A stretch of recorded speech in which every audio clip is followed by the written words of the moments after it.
In this lesson, we will see how Gibbs free energy is related to the equilibrium constant.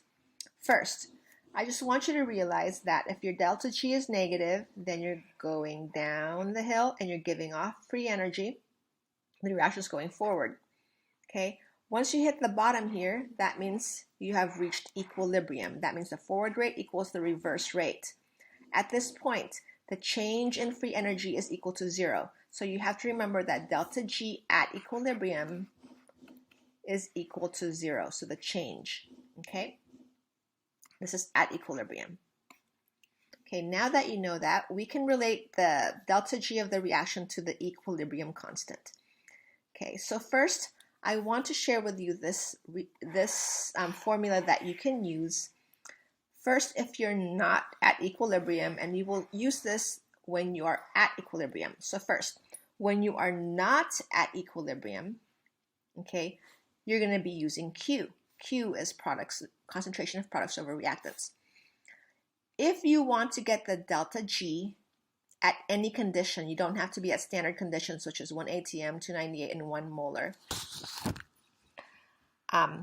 You can get the delta G by using this equation. So you get the delta G from the thermodynamic chart right here. Then you add it to R, which is 8.314 J over mole K, the temperature that you're at. If you're not 298, then you put whatever is in there. Then you take the natural log of the Q, products over reactants. That will give you the delta G at your lab conditions per se. Okay, just to let you know that if you are at standard conditions, that means you're at 1 molar. This is 1 molar. This is 1 molar. Remember standard, okay? That's 1 molar. Or 1 atm, 1 atm. 1 divided by 1 equals 1.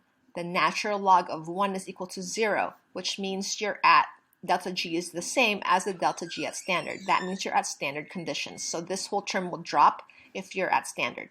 Okay, let me show you how to use this formula. It's really simple. First, this one is helping you predict something. So let's read it. As we saw in section 11.5, the normal boiling point is the temperature at which pure liquid is in equilibrium with its vapor at 1 atm of pressure. So what that means is if you have 1 atm of atmospheric gases, you're going to need 1 atm of the vapor, whatever this is. Let's say this is CCl4 in liquid. You need CCl4 in gas, and you need 1 atm of that to make it boil. Okay, so that's called the normal boiling point. That's normal because if you change the pressure, it can change the boiling point. So normal means if you're at 1 atm atmospheric conditions. Okay, write the chemical equation that defines the normal boiling point of the liquid CCl4. You're turning that into the liquid and you're writing an equation. That's an L. And CCl4, and you're turning it into gas. So if you wanted to write the equation, that's all that you're doing. You're boiling it. You're going from liquid to gas. What is the value for the delta G for this reaction? Well, if you're boiling, you are at equilibrium. So what is delta G at equilibrium? At equilibrium, this is an at sign. Delta G is equal to 0. Okay. So use the thermodynamic data in Appendix C and equation 19.12 to estimate the normal boiling point. So this equation is delta G is equal to delta H minus T delta S. Okay, so to find the, it's really powerful. If you want to get the boiling point of anything, make this into 0. Okay, because boiling point is at equilibrium, turning into gas, and at the same time turning into liquid. That is forward rate equals reverse rate. So that's 0. All you have to do is do the delta H for it, and then you can solve for T. So let's find the delta H for CCl4.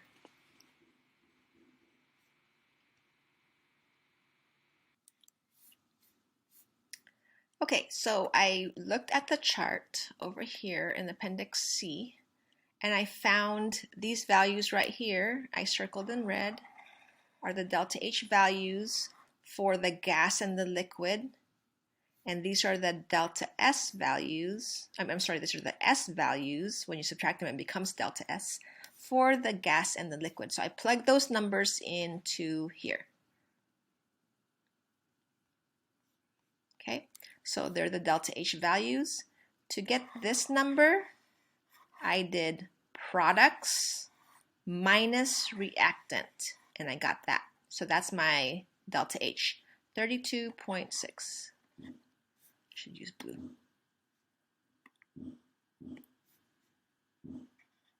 32.6 kilojoules. Okay. Minus. I don't know what the temperature is, but when it's boiling liquid to gas, I was able to find delta S as well. So I put those values here to find this number right here. I did products minus reactant right here. And I got 95 or 0.095 kJ because that's J. So 0.095 kJ over K actually. Don't forget the K there. Okay. So all you have to do is solve for T. So it'll be 32.6 kJ. Put this term on the left side, makes it positive. 0.095 kJ over K.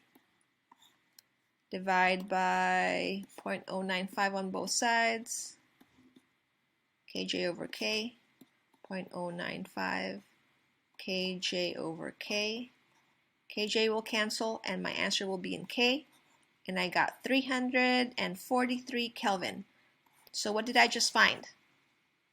I just found the boiling point of CCl4. Okay, so all you have to do is take the delta G, make it equal to 0, find this in the chart, find this in the chart, and solve for T. You can also change this formula before you do everything. So delta G is equal to delta H minus T delta S at any phase change, because at any phase change, your delta G is 0.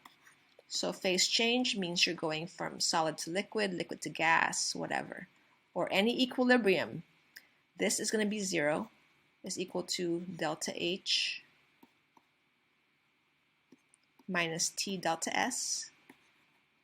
And they're going to ask you for that temperature of that phase change. What is the temperature of boiling? So you put it over on this side. Negative T delta S is equal to delta H. No, I'm sorry, positive. Divide by delta S on both sides. The temperature of any change at equilibrium is equal to delta H over delta S, which is what you did right here. You did delta H divided by delta S. Okay, so you should know that formula as well, but you don't have to know it, you just can derive it by putting this delta G equals 0. Okay, that's at equilibrium. Okay, now let's try using this formula in the other problem. So it says we will continue to explore the Hayward process. Again, we're making ammonia. Calculate the delta G. So notice you're missing the little degree sign. You're not at standard states. For the reaction mixture at 298 K, that consists of 1.0 ATM N2, this is 1.0, and 3.0 ATM of H2, and 0.50 ATM of this. Okay, notice if you were at standard conditions, it would be 1 ATM, 1 ATM, 1 ATM, and it will all cancel because 1 to the third power, 2 to the third power, 1 to the third power, 1 to the first power is all equal to 1. So if it's at standard, this formula, wait, where's that formula? ln 1 over 1, it's just 1, ln of 1 is 0, so you're going to have delta G equals the delta G at standard conditions. But since you're at standard conditions, your Q will be different.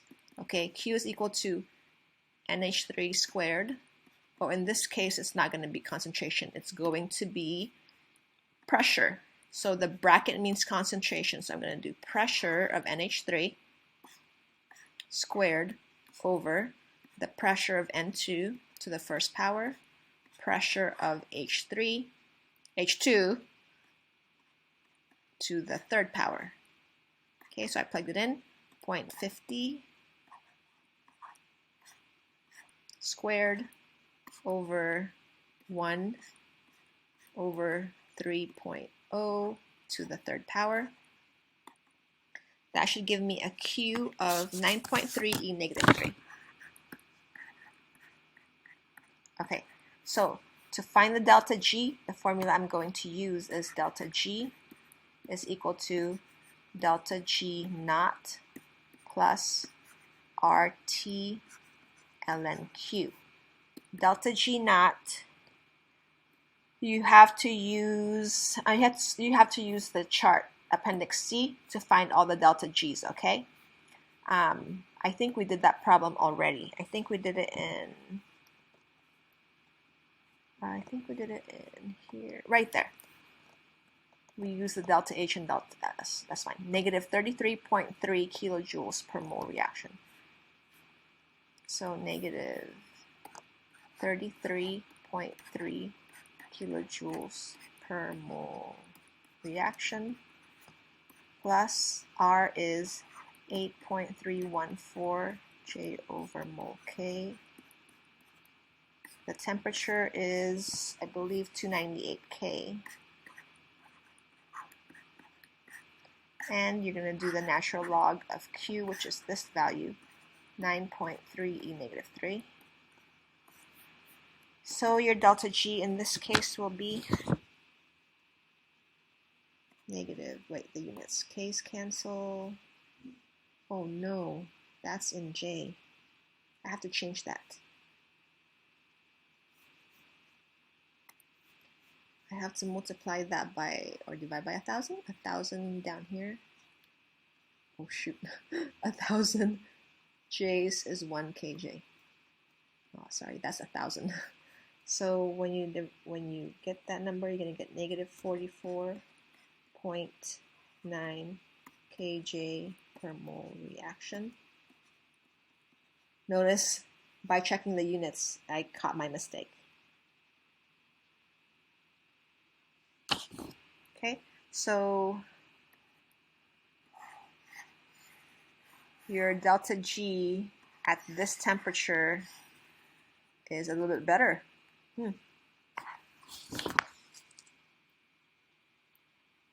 This is at 25. This is at 298. But it's, I think it's better because you have more reactants. So it went to the right more because you're at the same temperature. That's why it's better. More negative, more free energy because you have more reactants. So you go to the right. Okay, free energy and equilibrium. So at equilibrium, you know that Q equals to K and delta G equals to 0. Okay, so the equation becomes this. So this is delta G is equal to 0, right? Equals delta G naught plus RT ln K. So what you can do with this equation is, if you're at equilibrium, the Q turns into K, and if you knew this number, and you know this number and this number, you can find K equilibrium for any reaction. Okay, so all you have to do is solve for that. The way you do that is you move the delta G to the left side, obviously, to solve for K. Delta G is equal to RT ln of K. You're going to divide by RT on both sides.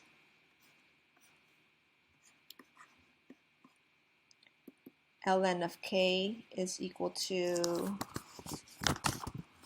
negative delta G over RT. And to get the opposite of natural log is the E. So you're going to do that E. And this will cancel. And you're going to get K equilibrium. The equilibrium constant is equal to E of negative delta G. Oh wait, this is delta G naught, right? Yeah. Delta G naught over RT. So that's one way to get K equilibrium if they give you delta G. And if they don't, if they give you the reaction, you can look for delta G. Okay, so let's do a little summary. We know that delta G at equilibrium equals to 0. Delta G not at equilibrium is equal to 0.